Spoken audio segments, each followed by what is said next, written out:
Help me grow fast or slow, as long as I know you're digging for gold. Help me learn soft or stern, as long as I know you're digging for gold. Life's a movie, the ultimate trip. You should have been told you'd be digging for gold. Welcome, my friends. Once again, it's Digging for Gold. I'm Dan Goldberg, as you know, and don't forget to subscribe on YouTube and follow us also on Spotify, Instagram, and TikTok. And the easy thing to do is just go to dangoldberg.com, and all the icons are on the bottom. This is episode 43, and we have someone today. The name, if you're in the Philadelphia area, this is where we record from, but I know people listen to us and watch us all over the world. You'll get the name if you've watched the commercials, okay? And this is Chris Donnelly, and you've probably seen the Donnelly Home Services commercials and so forth. Well, his father founded the company. He was with the company. They sold the company, right? I sold the business. You sold it. I meant you, meaning they was... Multiple transactions. Multiple transactions, yeah. That's what I meant. Thanks for covering me on that.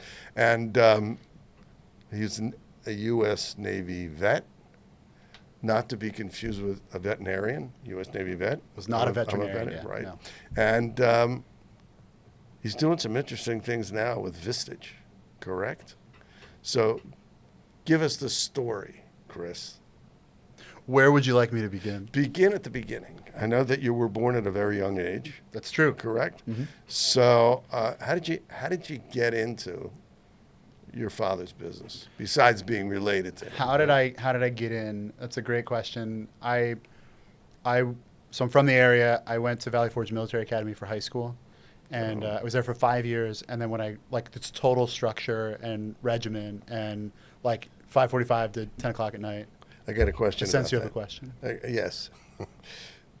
Do you get a rank when you get out of there? Is it like ROTC? Yeah. So good call out. They because I did 4 years of JROTC, I started in the Navy as an E3, which is important to the story, I think. Really? Yeah. So that gets credited to your military. JROTC credit gives you credit for junior ROTC. Yeah. Mm-hmm.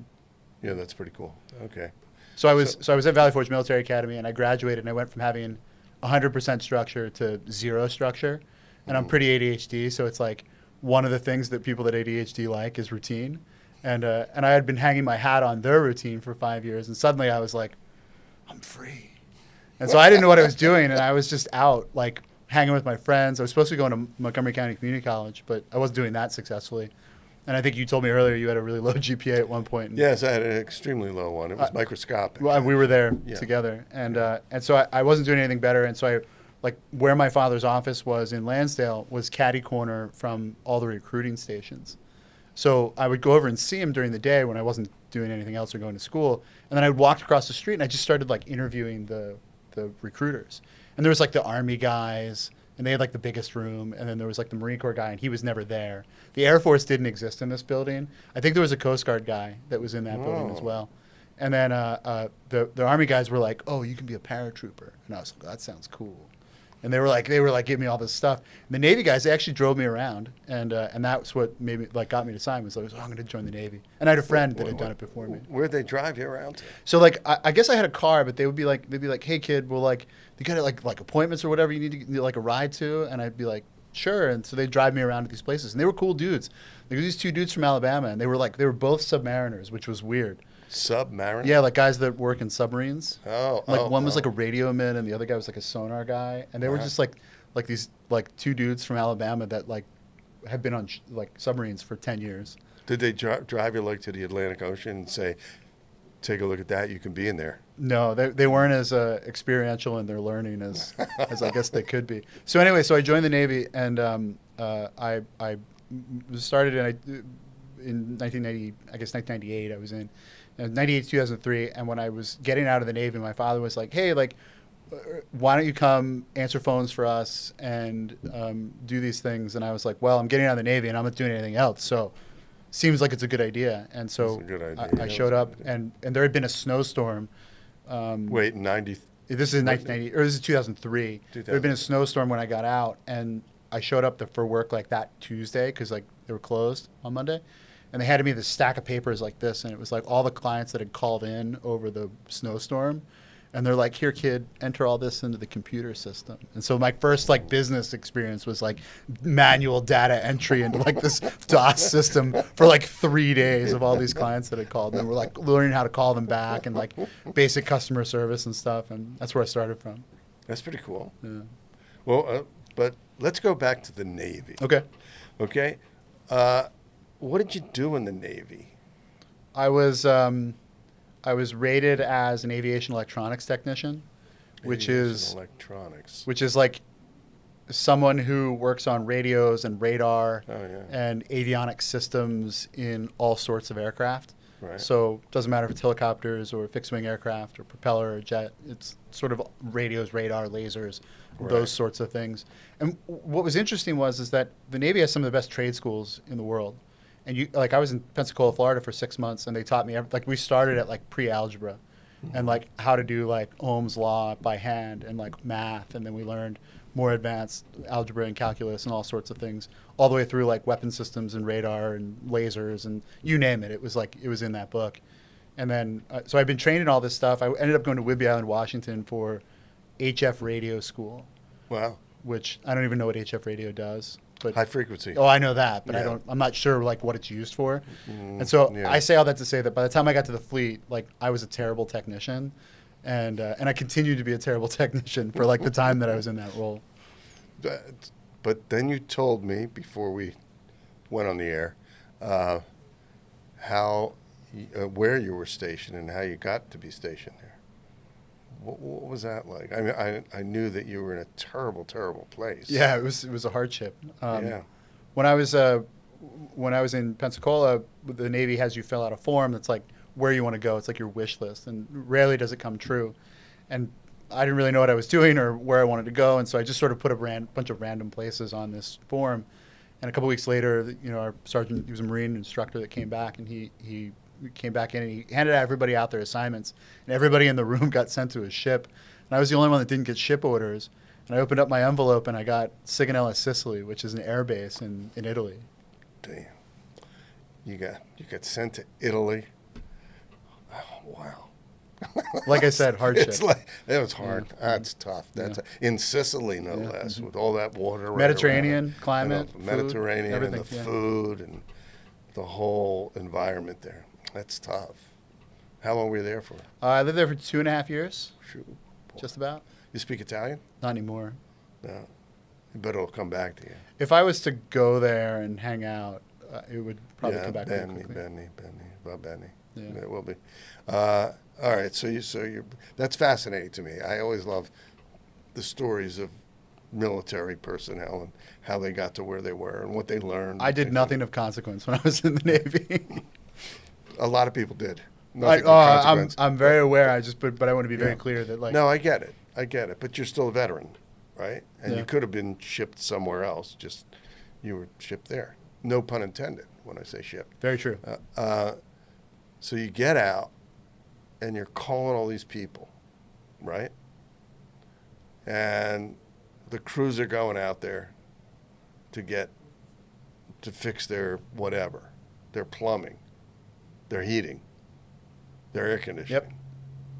Not their electricity. We did not do electricity. Okay. They do electrical now, but not then. Oh yeah, they do. That's right. I've seen it in the commercials. So when you were in the business, because we were talking about this before, it was growing, right? But it really grew during the time you were there. Yeah, I think it's worth noting that there's 2 separate times that I was employed by this business. Okay. So I joined the business for about a period of 5 years after I got out of the Navy while I was going to Penn State. And then I left, and I came back in 2013. And so I went through college, put myself through college while I was working there, answering phones, dispatching technicians. They had me doing like accounting work, like sort of like basic AR and AP sort of things, issuing checks, mailing stuff. I did some marketing. So I saw a bunch of things within this business. And at the time it was this is 2003 dollars. It's a, $1 million, $1.5 million business. It's not a very big business. Right. And when I came back, when I left the Navy, there was this like sort of thing that my father had said, like, well, I'll teach you how to run the business, and then one day, like, you can take over. And, being a dumb kid, like, I worked there for 5 years, like, I didn't think that I was seeing any of that materialize. Mm-hmm.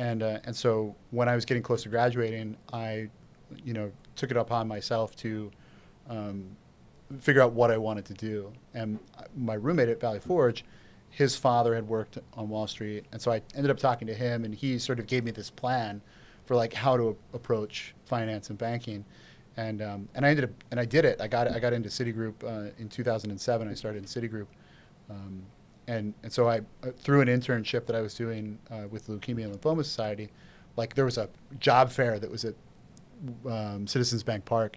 Right. And so I go there and I'm just sort of like hanging out. I don't know what I want to do again. It's like the third time in my life. I'm like, well, what am I doing? Right. And so I end up at this job fair and I meet this guy named Tim. And Tim's like, you seem like a really cool guy. Like, you seem like you know what you're talking about. And I'm like, I guess. Well, the operative word was you seem. Yeah, you seem, right? Seem was the opposite, the operative word. Yeah. So he's like, come down to Newcastle, Delaware, and like interview for this job. And I'm like, all right, fine. I talked to my girlfriend at the time, who's now my wife, and I was like, it's another 45 minutes from the airport. Like, I don't know if I'm gonna, like, why would I drive all the way down there? And she's like, look, just go and like see what's what. Mm-hmm. So I drive. It's an hour and 20 minutes. I drive all the way down to Newcastle, Delaware. I live in at the time I lived in North Wales. Oh, okay. Right at where 309 intersects with Welsh Road. And so it was about an hour, 15 minutes to get down there. I get down there. I interview with one person, and they're like, stay there. We want you to interview with this other person for a different role. And I'm like, okay. And so like more people come in and I interview and they're like, all right, kid, we don't want you to do that job. We want you to do this other job. And I'm like, all right, well, what is it? And they're like, it's called service manager. And I'm like, okay. Okay. They're like, so we have all these clients and they're like multinational clients and they do all this like transactional work with us. And it's like, when you pay your electric bill, like you fill out the paper and you put your check in and you send it back. Yeah. That goes to someplace in Delaware. It doesn't actually go to the bank, or it doesn't actually go to that bank. These banks collect these checks and then they clear them for their clients. And there's a whole like operational process that exists behind this in payment clearing. And it works for like wires and ACH transactions, all sorts of electronic payments and stuff. And so in Delaware, the city and a lot of other banks have their operational hubs for all these products. And my job was to like represent the bank for these clients and then interface with all these different operational groups. So it was like somebody that was doing the lockbox, somebody that was doing the wire, somebody was doing the ACH, somebody was doing electronic banking, somebody that was doing, I don't know, you name it, credit cards, somebody that was doing all these different things. And so if there was like delivery problems in any of these areas, my job was to like take the client feedback and then go to these delivery areas and like use influence and negotiation to like get them to straighten out their stuff. And so it was like, this was my life for like 2 years, was like going, like people would bring me problems and then I'd go to these operational groups and be like, how does all this work? And they'd be like, they'd tell me how it worked. I'd be like, well, this isn't happening here. And then they'd fix it and like everybody'd be happy. Wow. And so it was doing things like this. That's a pretty neat job. It was cool. I really liked it. And I was like, oh, I'm a banker. And I used to wear a tie and like all this stuff. And I thought really, really highly of myself. And one of the great things about Citigroup is that like two things are really important. One, you got to know the network and leverage your network. And two, you got to be willing to work hard. And at the time, I'm doing both of these things. Right. And so I had solved some very specific problems for some very specific clients that got the attention of people in New York. And that's where their main office was in New York. And so I had built a good network of people, not just in New York and in Delaware, but globally, because I'm working with all these multinationals. And so I sort of had this develop this reputation for problem solving. Mm-hmm. And a job opened up in New York on a banking team, and a woman came to see me and she said, hey, you should apply for this job. And so I got on a train in Trenton, and I took the train up to Trenton. And I was like, oh. Walked around New York City, and they're in Tribeca, which is down in Lower Manhattan, and we were on the 35th floor, and we looked like directly at the Empire State Building. Wow. So like it's 2007. I'm like, I don't know, I'm like 28 or something. I'm like Penn State kid. Like I'm just some dude. right? Like I'm just some guy, and I end up on the 35th floor of 388 Greenwich Street. I'm looking at uptown Manhattan, and I'm like literally like the Talking Heads. How did I get here? I get it. There's a lot of. It's almost like imposter syndrome. But yeah, I think everybody has that to some degree at some time in their life. yeah, and I think it was motivation because when I got that job, like I still wasn't like a banker, quote unquote. Like I was still like some kid, but for whatever reason, I guess they liked me and they would take me on client calls, and so my job became to take all the notes. Like we would go on these client visits, and I would take all these notes, and I had no idea what anybody was talking about. Like I knew nothing. Like I went here to Penn State for corporate communications, which is like at best public relations, maybe corporate relations. So I'm like, I knew what a 10K was, and like I sort of knew what these things were, and I taught myself accounting like on the weekends. Like there was like I don't know, Clarion University offered like some CPA prep course or something. And so I did all like the 10 classes or whatever.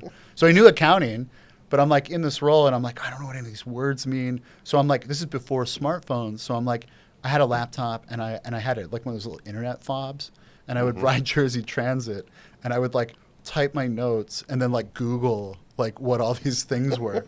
And this was like during the financial crisis. So it was like all this, there's like CDOs and like all this stuff that had ruined the economy. And I'm like, what is all this stuff? And I just learned by like writing these notes and then looking it up and all the doing these subprime things. stuff. All the subprime stuff. And crashed everything. Like we weren't involved in any of that. Like we were mostly a global banking unit that was dealing with large corporates that were they were issuing bonds and they were taking loans and like using a lot of derivatives.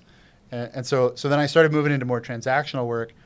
And over the course of a couple of years, they were like, well, what do you want to do with your life? And I'm like, I don't know. Like, maybe I want to be an investment banker. And they're like, cool. Like, you can go to the program. And so they put me into their associate training program, which is like for people that are coming out of MBA programs. Wow. So my first part of my career was like sort of like earning my way up to these like places that it was like, what am I doing here? And I was just because I was focused and determined. I was like, this is what I want to do. I want to be an investment banker. And it could have easily gone the other way. Like I had prepared myself I said, either I'm going to be a banker or I'm going to be a CPA.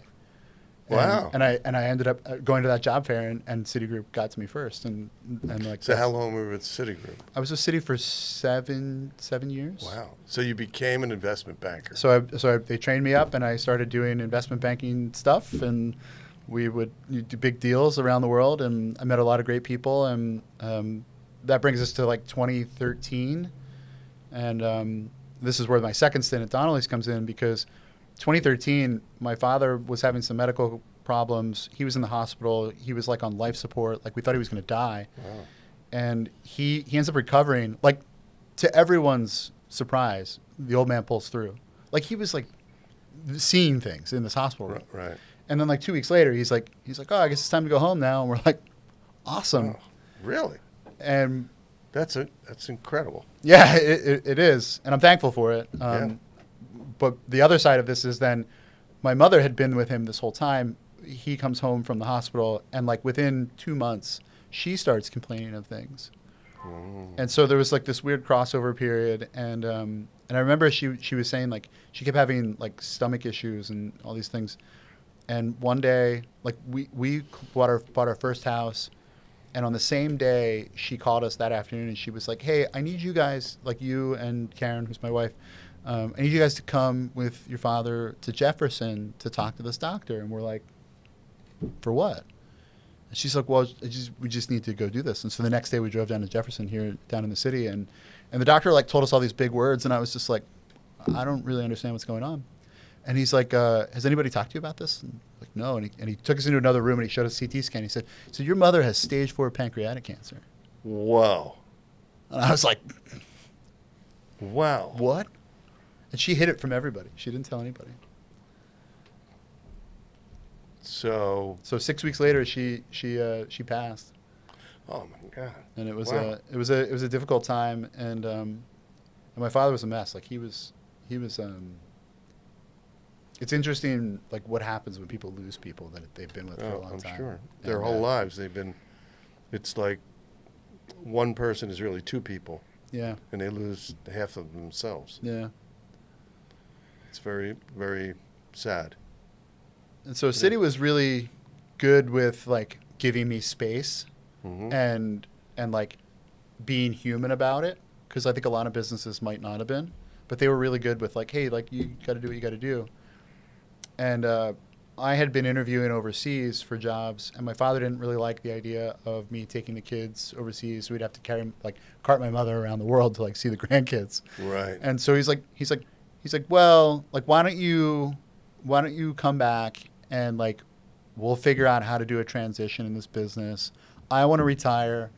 You can buy it from me. Like that's the stipulation, right? Like, Right. the Right. three rules. Like you got to go to college, you got to work somewhere else, and you got to buy it, right? Right. And it's right, like, right. so I was like, it sounds like a good idea, and I was pretty handy with spreadsheets. So I did the spreadsheet, and I was like, well, I guess I can make the same amount of money. and I was like, all right, fine, this is it. So I resigned from Citigroup, and I came to Lansdale to learn how to run a plumbing business.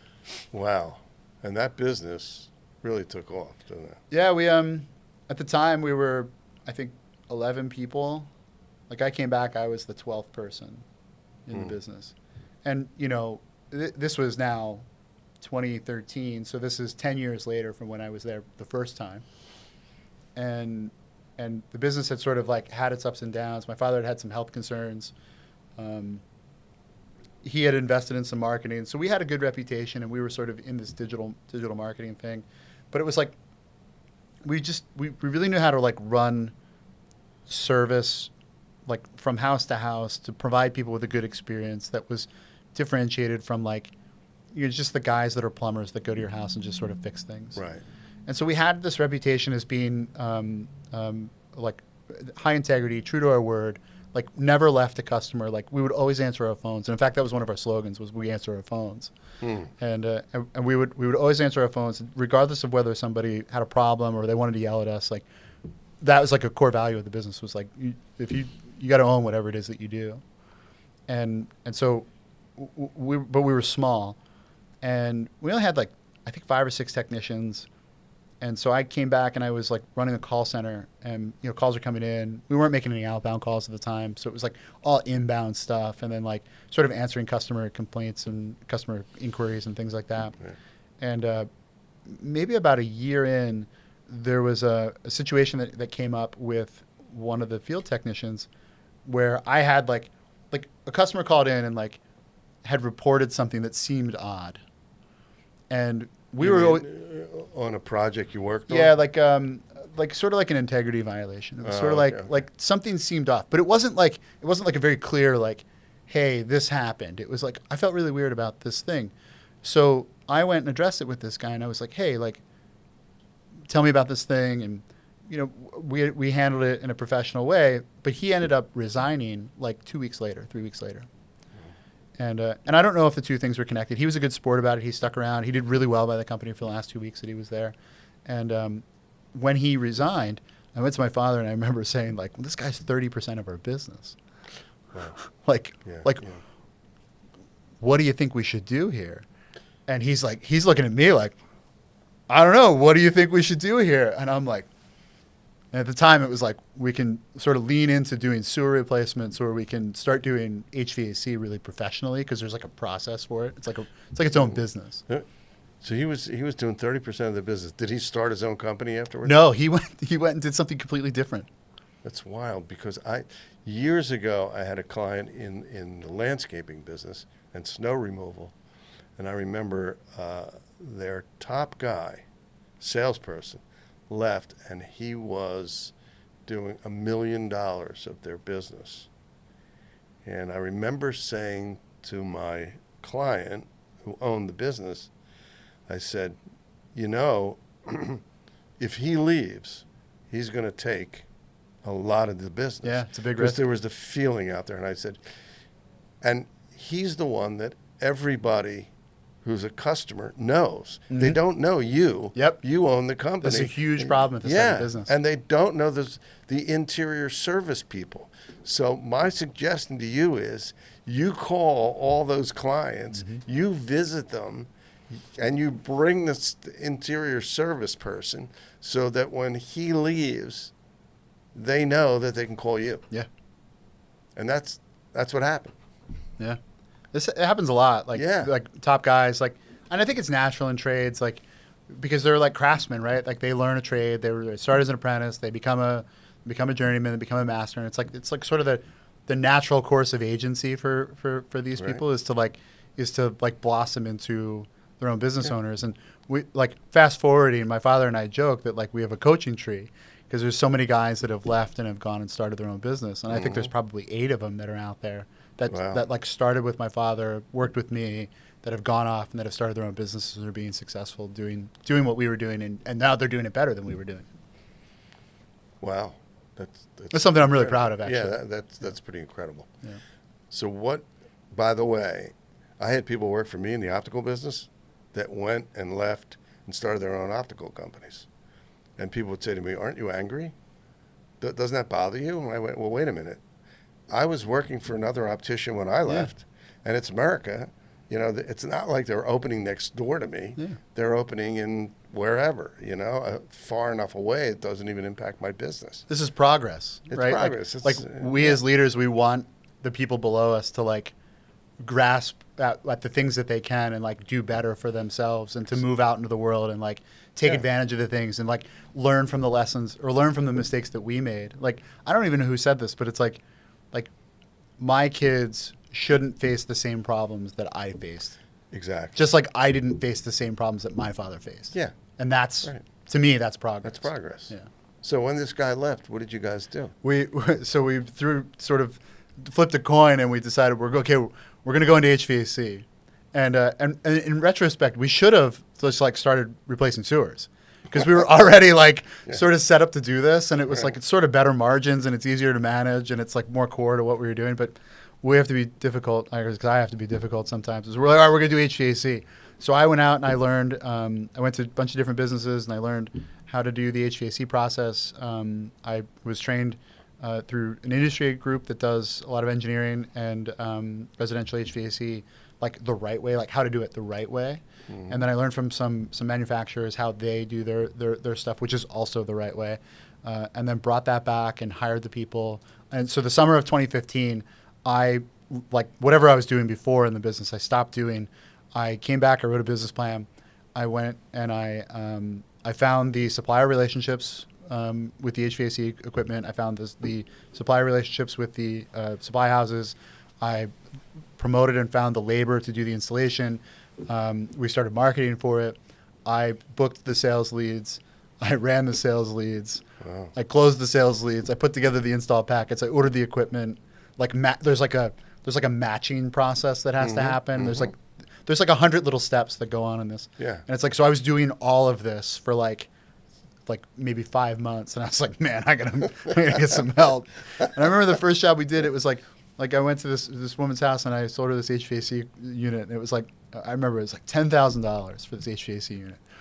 And I was like, oh, we'll do it in a day, right? Because that's the whole thing, is we do it in a day. Right. We were there for a week. And I got 2 guys at this house for a week. They're like best friends with their kid. Like they know the dog, and it's like, it's a good memory of figuring things out. Well, you have to clarify what a day means. A day on the Earth, or maybe a day Pluto or something. Yeah. So it was a learning experience, and then over the course of the next, I'll say 6 years, I probably rebuilt that business 4 times to make it like how I wanted it to be, or to operate how I wanted it to be. And so I was always very concerned with and I think my biggest thing is putting the right people in the right seats and like understanding what the role is that you have available, and then finding the person that's like most naturally inclined to do that. So like you don't want to put somebody with ADHD that can't focus on anything in charge of the books, right? Like, because like the detail's bad, and it's like, so, you wouldn't put, I get it. You know what I mean? Like I would never be a staff accountant anywhere because like it just, I get it. Can't focus that long. Sure. But there's people out there that are very conscientious and they like to be very detail oriented and they like to have all their ducks in a row, and like that's part of the challenge for them. Right. And so I in 2018 I hired a guy named Ian, who one of my good friends, and he had been in HVAC all his life. He's probably the best technician I ever met. And you want to talk about leadership? He one time we had a problem with an install that we did, and it was totally jacked up, and it was our fault. Like we totally messed this up. And the client called and like, and just like you told the story before, like I don't get those calls. Like the customer service people get those calls. Right. I just have to remind people like, hey, we got to do the right thing here. Right. So Ian like blocks out a schedule like the next day or whatever it was, and he takes all the install crews. So we don't do any work this day. He takes all the install crews to this person's house. And we at the time wore white like short sleeve Oxford shirts with blue pants. And so he's in his uniform, they're all in their uniform. And we had always had a problem with like tech cleanliness, like their uniforms being cleanliness. So he goes into this house and it's summertime, it's like June. So it's like in this attic, it's like 130 degrees. He goes into the attic and they like go to follow him. And he's like, no, you guys wait out there. He rips the entire system out himself and hands it like down out of the attic. And he installs the entire system himself. But like they can only like watch and listen to him do this. Wow. And he does the whole thing in like 7 hours. And Wait a minute now. He took it apart and then he reinstalled all the parts. Made it right, did it perfectly. With the same parts. No, like we had to use all new stuff. Okay. And so we'd use all new stuff, and he did it perfectly, exactly like how he wanted it done, like how he wanted them to do it. He brought them all up, and he was like, all right, see how this is done? And they're all like, yes. And he's like, this is how every job should be done. And he comes out of the attic, and he's like, he doesn't have a spot on him. And he'd been in this attic all day. Wow. And I was like, guys, like, better up your game. Like, and so that was sort of like there's in business. There's like there's like these like stories and these legends Sure. that get created. And so the legend of Ian and the clean shirt is a big one that lives on. Yeah. That is very cool. Yeah. So I guess the client was very happy, weren't they? Yeah, I mean that was a hallmark of what we did. We had a value system. Integrity was the top on that, Right. and that's just the expression of like, hey, you do what you say you're going to do when you say you're going to do it, or you figure out a way to Absolutely. make it right. Absolutely. Yeah. I mean, that was a big deal for me in my business, and it's a big deal as a professor. You know, if you signed up for this, Yeah. I expect you to be here. I expect you to do the thing on time, and you always get these. Can I have an extension and this and that and this? And that. You were a student, so, and I see it all the time. But still, it's the ones who are diligent. They get the job done, and they can still be fun. Yeah. You know. Yeah. They can still be fun. Yeah. Good people.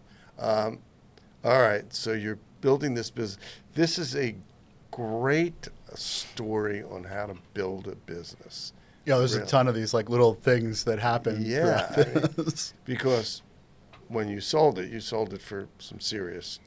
Yeah, cash. it wasn't a. So in real terms, it was a big transformation. You know, like when I started, we had 12 people. I was the 12th person, and when I left, I think we had 65. So it's Wow. and that was in 7 years. I think was like the accordion of this, and like there was a lot of iteration that happened before we got it right. Right. And it was like we'd do something and it would sort of fail, and then we'd do something again, it would sort of fail, and like I was a really bad business owner for a lot of time, right? It's like I had to be a bad business owner before I became a good business owner. Yeah, but the only way you really learn Yeah, is by failure. Yeah, exactly. You know? And like that was the whole thing was like I would do something and it's like it wouldn't materialize. It'd be like, oh, and I get really frustrated and I could blow it all up again and like restart. And so through that, I learned a lot of patience about like, hey, you got to let things materialize. Right. And, Right. Yes. Failure is a teacher. Mhm. That's it. Yeah. Yeah. You know, the more you fail, the more you learn. I mean, you don't want to fail, ultimately, totally fail, but you're learning. And it's pretty cool. But most people don't think of it that way. They think, oh, God, I failed. I lost my money. I lost this. Okay, you learn what not to Yeah, do. you just figure it out. And Yeah. like, you mentioned this a minute ago about like students like looking for extensions and you're like just show up and be diligent and Right. and do your stuff. Like where I think we really learned it was in COVID. Like that was like Oh, yeah. like COVID was I think the greatest teacher I ever had. Oh, yeah. No doubt about it. Because we came in, I was in Florida at an industry meeting, and the world shut down, and we're flying back from Florida.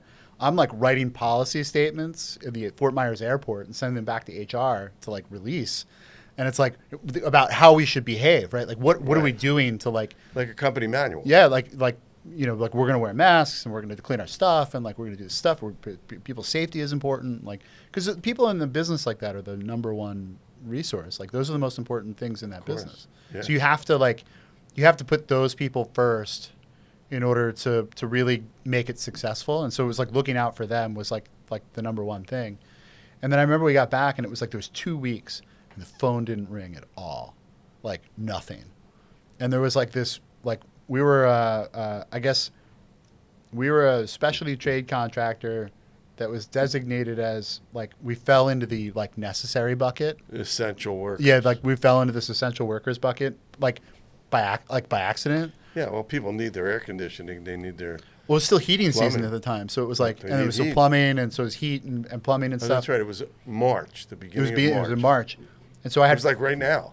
yeah, it was like it was around, Yeah, now. yeah, it was right around now. We're doing what's today? The 18th. It's the day. So after like St. 6 years Patrick's ago Day. today, like Yeah. like we were sitting in a room like this, and we had that whiteboard paint, and I remember like we did a whole workshop with like the 3 other leaders that were in the business. My leadership team had 3 people, and it was like call center manager, service manager, and then Ian, and he was like the HVAC guy, and we started at the end. We were like, hey, we really want to survive profitably through this. Like we want to get through this, and then we just sort of worked backwards, like in each step Yeah. of like okay, if we want to be profitable, we have to do this. Like sort of like Collins's flywheel, right? Like each one leads to the next. And we just worked all the way back, and we got all the way to the beginning, and it was like phone calls. And we're like, all right, well, what's stopping us from getting phone calls? And we all just like sat there and looked at each other for a few minutes. And then Joe, the service manager, was like, everybody's afraid. Yeah. And we're like, wow, that's, like it was this big revelation. We sort of came to this together. And we were like, all right, well, what do we got to do to make people not be afraid? And so we started we did some stuff on Spotify. We did some radio ads. We put some stuff out on our website. We talked to our website people. We did some videos about like, hey, we do all this stuff to like keep you safe. We're touchless. And this is like if that was March 15th, this is probably March 25th.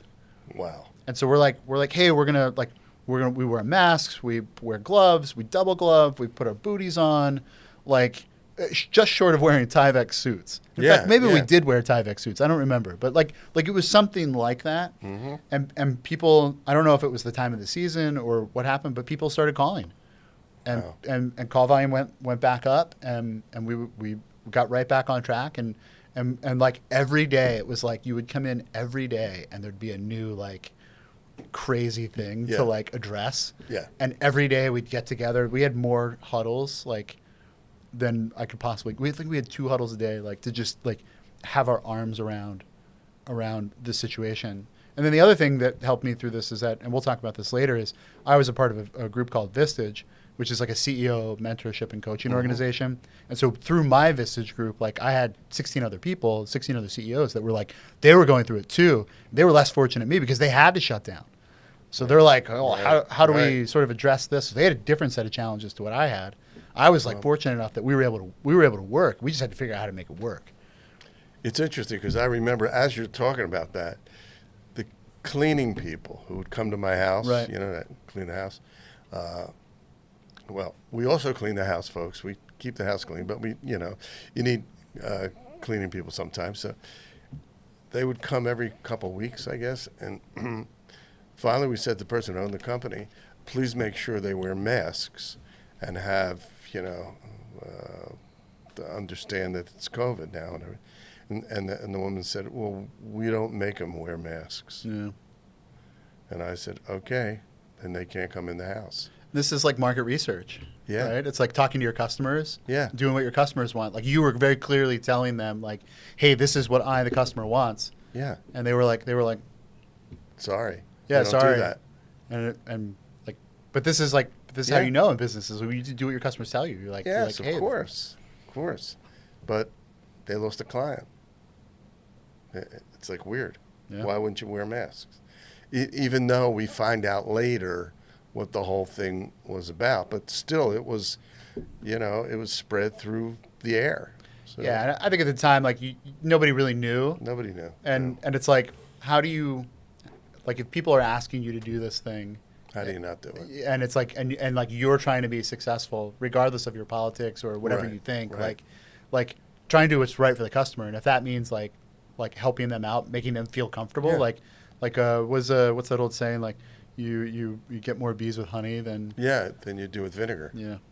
Yeah, so it was weird. We did, all of us, I think everybody almost that was affected by this, did what they thought was right at the time. Yeah. Because they were directed to do certain things. Yeah.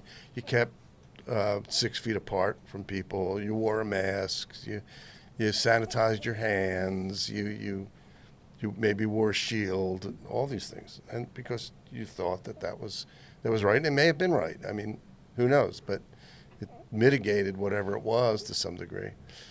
So there you are, and you're dealing with, through the Vistage Group, which is the perfect segue into this. But we still haven't gotten to the point how you sold the business. Oh, yeah. Okay. So COVID was a lead into that. Yeah. So as you were saying that. So through COVID, we came out of COVID fantastically, and highest client satisfaction ever, best revenue years, best profit years. Like, we were really doing well. And I had this was 2020, so I graduated from Penn State's MBA program, and I was like literally installing all the stuff that they were teaching me. They were like, we would learn things, and then I would go install it in the business, which was super cool. Yeah, that's very to like cool. have that experience. And like the weirdest thing is that it all worked. It was like it was like literally everything I learned in business school. Like I would leave the Chubb Center, which was at the time it was called the Chubb Center. I would leave the Chubb Center, I would go home, and I would implement whatever it was that I learned, and it just worked. And I was like, that's always your plug for Penn State, even though Yeah, Temple and Temple, Penn State and Temple. Yeah. See, sometimes the professors are right. It's true. They know what they're talking Yeah, about. it's true. So we had I become very concerned with like I can't be the guy that like makes this whole thing go, and so I started looking for how do I get the right leadership, and we had started promoting people from within to like critical positions, and we grew very fast coming out of COVID, and then we went to grow like double again, and the guy who was running service for me, he came to me one day and he's like, I can't handle this pressure. Really? And wait a minute. Is this the guy who had the clean white shirt? No, this is this other guy. This is somebody else. Is the clean white shirt guy there? No, the clean white shirt guy is still there. Both of these guys still work there. Oh, okay. Excuse me. He came to me. He's like, I don't want this pressure anymore.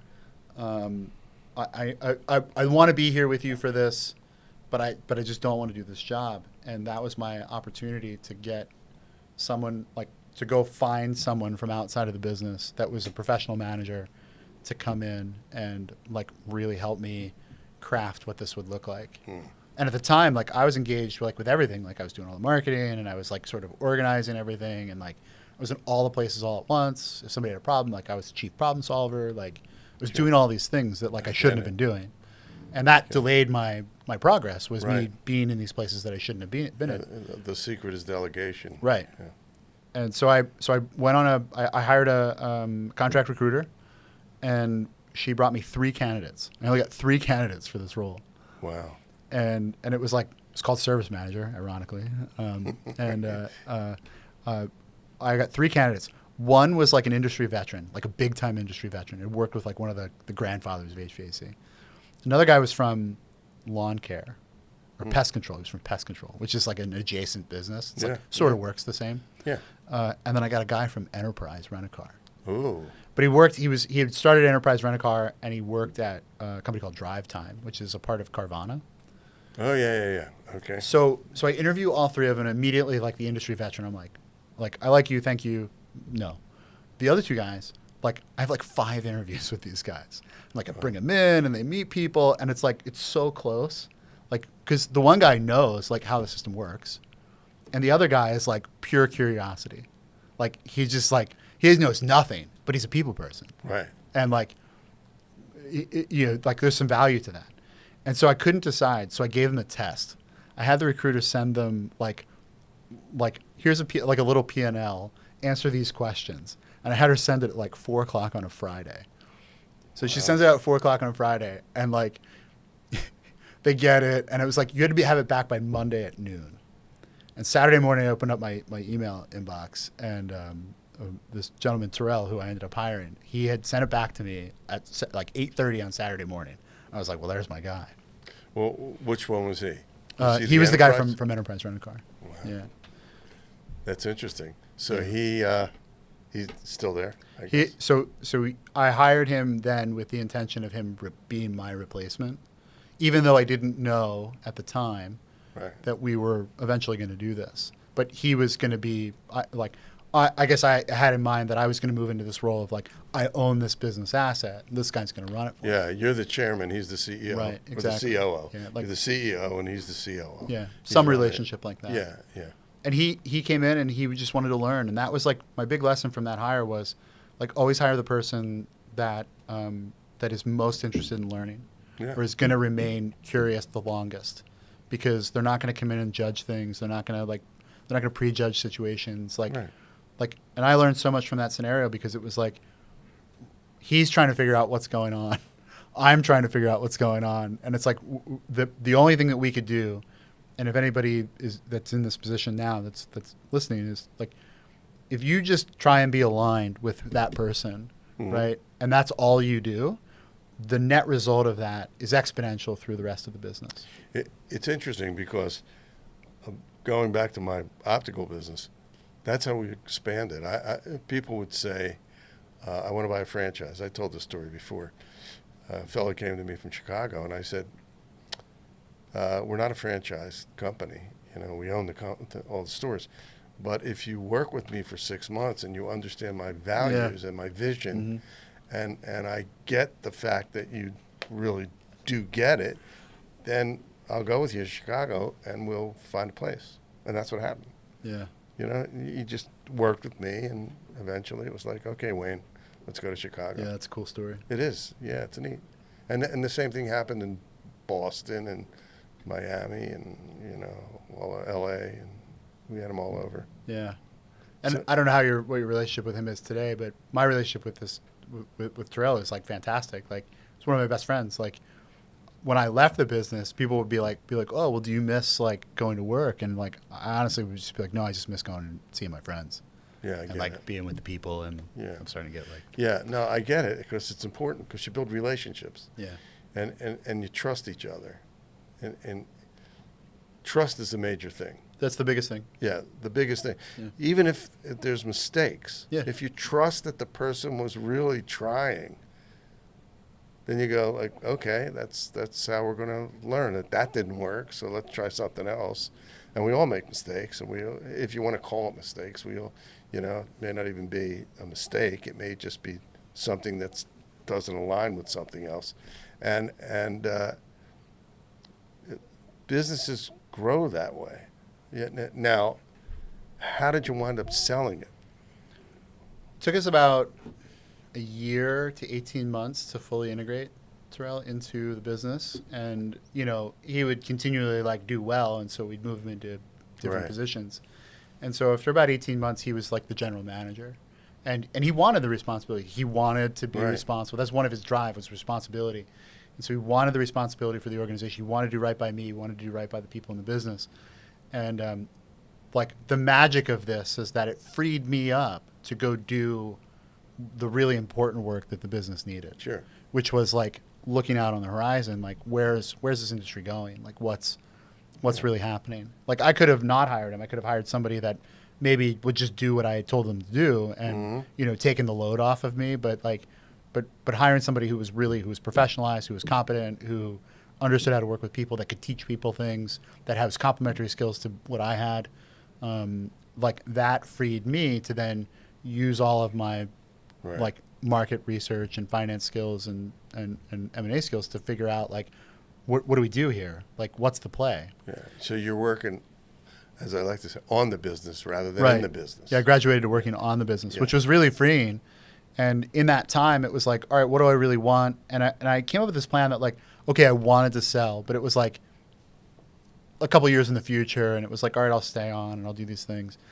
And there were three things that happened that influenced this, and it was like, one, consolidation from private equity had moved into that industry. Mm-hmm. When I bought the business in 2014 or 2015, like nobody was in that space. Like, it was just like old dudes and Right. like me. And there was a couple other guys. There was a guy in Minnesota who was like an Army vet and like, Right. bought a business. And so nobody was doing this. So nobody wanted these. They didn't have any value. It was like, it was Yeah. just a business.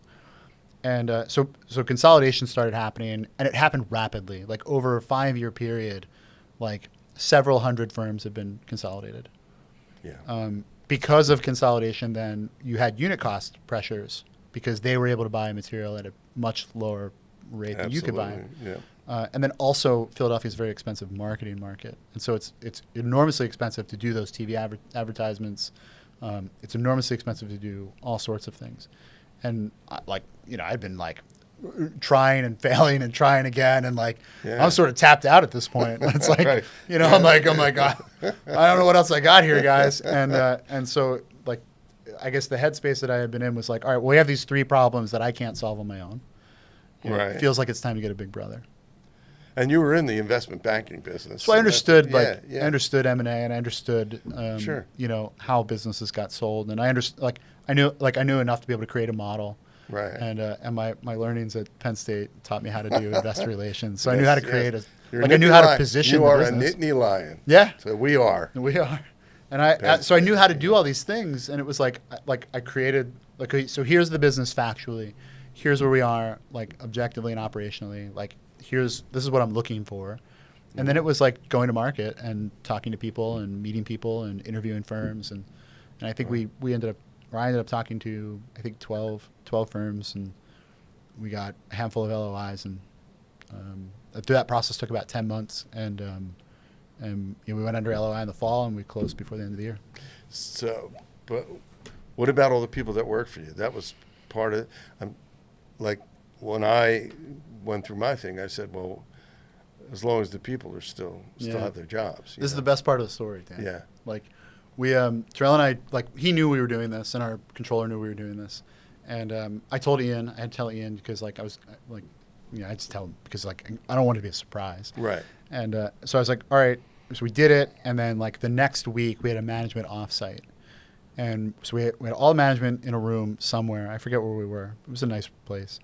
And then we had the extended management. So we had like the leadership team, and then we had like the managers. Right. And so we like Terrell led the whole day. Like, and I just sort of sat there, and it was like he's doing the whole thing, and it's like I don't know, the strategic planning or something. I don't know what they were doing.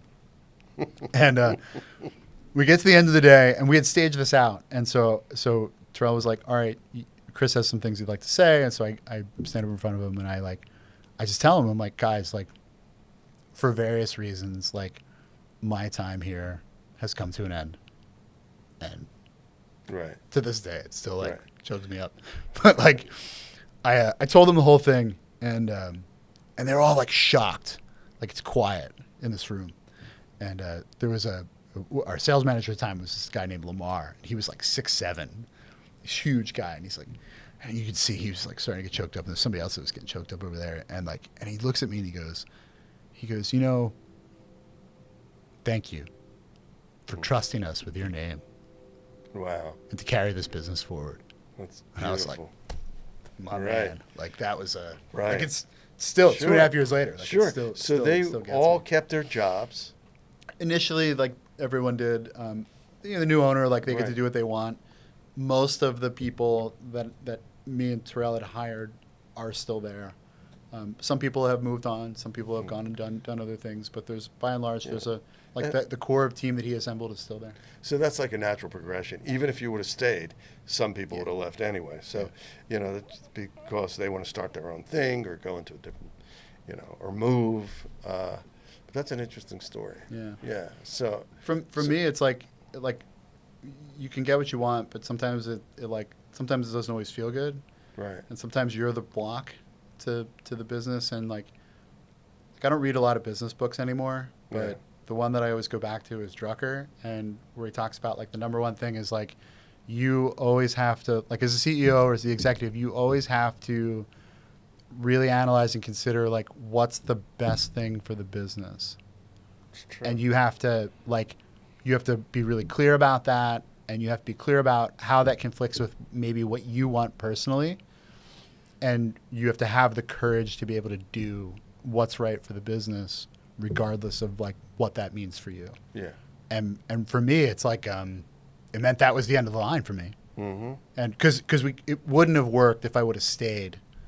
Wow. And because it would have been disingenuous to the employees, and like I get it. You know, like it had to, like, for the new owners, it had to be like it was part of my like responsibility and stewardship to like Pass it I'm on. entrusting you, like, Yeah. you guys with this. Like, I need to hand you off something that's great. And so it was like they needed to believe that I believed in the new people. And interestingly, it was Ian who told me, he's like, you know, if you would have like stayed around, like it probably would have meant less. Wow. And so having the courage to like to fully commit and do what's necessary. And do you still stay in touch with them? Oh yeah, yeah, mm-hmm. That's pretty cool. Yeah, That's really cool. You ever go in there? yeah.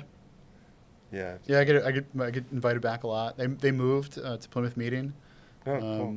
So we used to be in Lansdale in this little tiny place. They moved to like a 45,000 square foot place Wow. in Plymouth Meeting. And like I always wanted training rooms and like huge whiteboards and meeting rooms and stuff. And we never had any of that. And they moved into this building and they have like 14 training rooms and like these huge, like they painted all the walls with whiteboard paint. And it's like there's a big like history wall that when you walk in, it's like my father and me and Wow. like the whole thing. That is It's cool. so cool. It's really cool. Yeah. That's very cool. And I see the company's ads all the time. Yeah, that's all them. That's I the know new it's owner. them, They're doing that. but they're very good ads. They're memorable ads. Yeah. And you know, the guy in the kitchen, his wife's in the kitchen. You smell something and it's the water coming up. You've seen the ads, So that right? one's mine. That one was one of mine. Really? Yeah, You that did one that? was one of mine. Yeah. Yeah. Do they ever say you want to be in the commercial? we No, went to? but like that was my first acting gig. Was my father put me in the commercials like way back in the day, Really? and I think he paid me like $200 on a George Foreman grill. No licensing in perpetuity. Never got another dime off that one. Should have negotiated better. Do you use the George Foreman grill? No, I think I broke it like within 6 months. I was in the Navy at the time. Like I don't know. I get it. Oh, that's funny. I see the trucks. Still got trucks. Yeah, the like blue trucks. I'm really like Dan. I'm sure you can hear it. Like I'm really proud Yeah. of what's Yeah. gone on there. I Like get it. you know, it's the right people, and it's just like I'm really thankful that like the new owners are really great operators, It's good. and they care about the people, and they care about the clients, and they care about they want to be Right. in this business. Like they're not a like. They want to be here, and they Right. want to do right by people, and like they've done a really good job. Well, was this private equity or just it was a group? So they are a firm. You can't really go into. No, too I much don't want about the detail in that sense, but they were people who understood the business. Or that's the most important thing. Yeah. So then you leave the business, okay? Sort of. No, I was. Not So really. this is key. Like part of the deal was that I was gone right away. But you're never going in your head.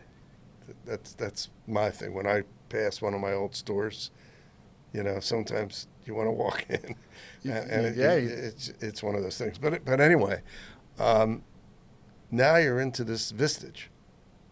So what's that about? This is just really cool. And like I said, I was a member of it.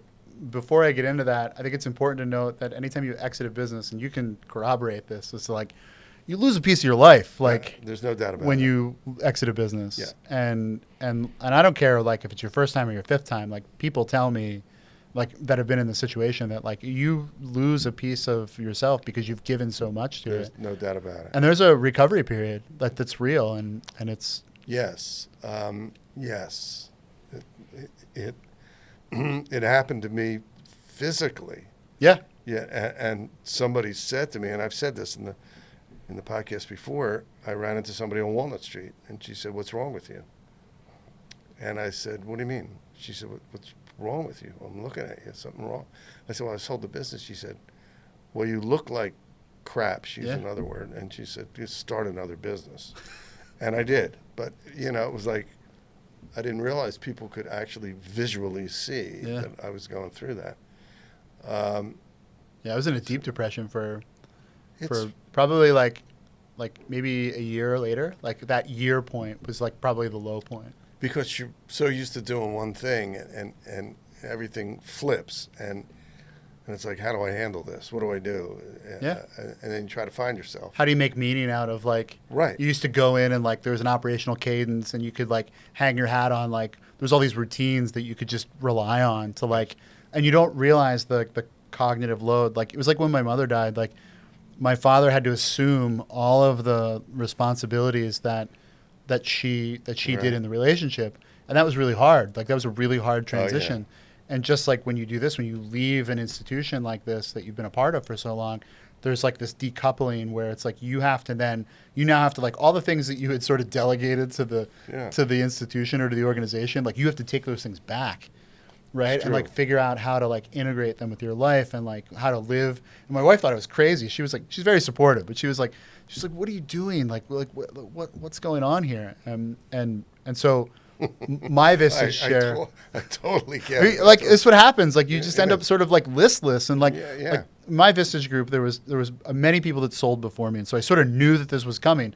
But it's still like, until it happens, it's like you're like whoa, and so there's like, to all the men and women out there that are still running their businesses that are thinking about selling, like, you really got to get your life in order, right? Like, before you do it, because there's definitely a cliff that happens. But Vistage, what is Vistage? So Vistage is the world's oldest and largest CEO coaching and mentorship organization. And there's something like 45,000 members worldwide. Wow. And it's been around for 65 years. It started as a business called Tech, which is like the executive council or something. I remember that. Yeah. And so there's Tech was this big thing. And so in the 65 years since then, or 66 years since then, there's now groups all over the world for I'll say lower mid-market businesses between, I'll say, 10 and 350 million. Yeah. Okay. Yeah. And there's all sorts of groups all over the country, and there's all sorts of chairs. And so I'd been a part of this group. The guy who was the chair of my group, his wife was actually my fourth grade teacher, which is like a weird coincidence. Wow, that is cool. And so I was with that group for 8 years while I was running the business. And he said to me when I was getting ready to sell, he's like, like, you might be good at, like, you like facilitating and you like talking to people, and like, you might be good at this job. Like, maybe you consider doing this. And when I sold, I was like, I'm going to take 2 years off. And I think I made it like 7 months. Right. Okay. I totally get it. I think I made it like 7 months. Yeah. But I knew that, like, I wasn't ready to buy or build another business. Right. Like, I knew I wasn't, like, I could feel like I wasn't like physically and mentally prepared to go do that again. Right. So I needed something, and as my chair Ed would say, he's like, you need something to keep you in circulation. That's true. And so I was like, it sounds like a great idea, and so I talked to the Vistage people, and I in September I went to their like training, and I came back and I started building the group, which is a lot of business development. You're making a lot of outbound calls, talking to CEOs, and I didn't have a personal network here. Like, I didn't have I knew other plumbers from around the country. Right. Like, I didn't know anybody here. Yeah.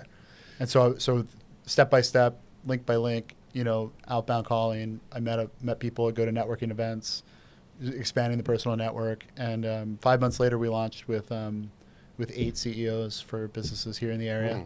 And then we've gone up to 12 in the last year, which is a good place. But we probably want to have 3 more people in the group by the end of the year. Wow. And it's like, very specifically, I'm looking for people that are like first-time president CEOs, family business transition CEOs, people that have like started a business, maybe have grown faster than they thought. People in that, I'll say, 20 to 120 range in revenue terms. But really, it's about like the number of people they have. Like, we really like to have people that have finance, accounting, IT. So that they have people that are executing for them. So it's like they're not coming to the meeting and they're saying like, like, I got to like be on my phone all the time because I'm like running the business. Right. Like, we're looking for people that are actually like in a leadership position and have delegated. That have delegated. And that brings up a great point, is that like what I find is, and through my processing of my experience, is I've developed like these 3 stages of like what people go through. And it's like, at first it's like you're doing it all yourself. And you remember I was out there like selling and doing and like all this stuff. And then I was sort of like the stage master of like getting everything done. And then by the end, like, so I'd hired Terrell, and like he was running the day to day. He was pretty much running everything. I was only working like 6 hours a week, like in the business. Like I would go and meet with him for 2 hours. I would meet with a couple other people on one-on-ones. I would go to the management meeting and like ask questions and stuff. And like it was a really cool advisory role. But But that wasn't an easy transition. It was like I had to, and we talked about trust a minute ago, like I had to learn to trust the systems and the people that I had built and hired or that they had built Yeah. in order for me to like fully allow them to have agency and to do the things that they were best at. And it was like the minute I decided that I was going to trust them, that's when the business took off. I get it. Yeah. It makes sense. Because the minute you do that, you realize you trust them. They know. Yeah. Yeah, they can feel you it. trust them. Yeah, absolutely. And then it's like, whew, okay, here I go. Yeah. I can roll. I can be an entrepreneur. I can start building the business from within it. Yeah, you get to like tinker with things, and you can, and you sort of just stay out of people's way. You're just like, you ask like good. You just learn how to ask questions, and like you hire people that are smarter than you for a reason, and it's like, just do whatever they say. Like it's like it may not be right, but like whatever. Like like you'll figure it out. Like it's not. Yeah. And it's easy for me to say that now, and it's probably hard for people to hear that when they're still in it, because it's like, oh, I gotta make sure that everything goes like exactly how I want it, or it's like I got to be in control of these things, and it's like, dude, just relax. Like, yeah, relax. And as we were talking about before, they'll make mistakes, or you may view them as mistakes, but they may not view them as mistakes. It's a growth thing, and they may have to say to you, no, I think that I'm right. You know what I'm saying? And you go, okay, maybe you are. Yeah. And those are all opportunities to like have them feel that you trust them, where it's like they're coming to you and they're like, hey, I did this thing. And I bought these 5 sewer machines, like without telling you because I had a use case and here it is. And you're like, all right, like make me proud. Like, yeah, that's it. That's it. That's, people, when they start a business, they want to hold on to everything. Yeah. Okay. But then as you grow, you realize that either you're going to hold on to everything and be a micromanager and hire people and micromanage them, so why hire them in the first place since you're doing everything? Or you just let them do their thing as long as they understand the values and vision of the company and the mission and everything else, and they'll grow with you. Yeah. And they'll take your suggestions and you'll take theirs. And that's the way it works. It's the magic. Yeah. Chris, this has been really great. Yeah. Really great. I want to thank you so much for coming. It's superb. Superb. This is wonderful. Thanks, Dan. Yeah, this has been great. Chris Donnelly, episode 43 on Digging for Gold. Listen, this was great. Your story was great, and the conclusions you came to were terrific in it, and it's really a lesson for all people that are starting their businesses or working within businesses of how to act, how to recognize things, how to grow, how to build for yourself or for the company you work for. So, folks, I hope you enjoyed this. I'm sure you did. It's Digging for Gold again, episode 43. Please subscribe. We're always looking for subscribers. And anybody that has a YouTube channel or another social media platform, they're always looking for people to subscribe or follow them, like on Spotify or Instagram or TikTok. So do that. You can go to dangoldberg.com. All the icons are on the bottom. And join us again next time on Digging for Gold. And remember this, use your mind. If you don't, others will. We'll see you next time on Digging for Gold. Take care. And thanks again, Chris.